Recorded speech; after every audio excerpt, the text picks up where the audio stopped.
Supermarket di Kota Palembang membatasi pembelian beras SPHP maksimal 1 karung beras untuk tiap konsumen. Pembatasan itu dilakukan hanya untuk beras SPHP saja, tidak berlaku untuk beras premium.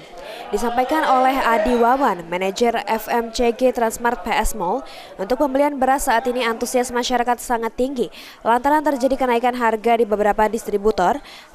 Harga beras premium lokal sebelumnya Rp69.500, sekarang naik menjadi Rp69.750. Namun untuk beras subsidi, harganya tetap di Rp54.900 karena ada subsidi dari pemerintah.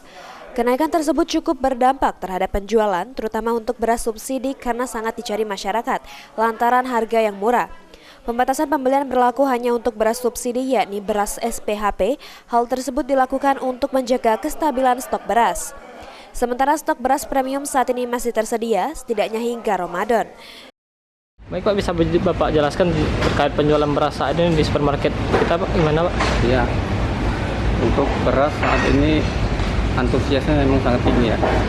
Karena di beberapa distributor itu jadi ada kenaikan untuk harga.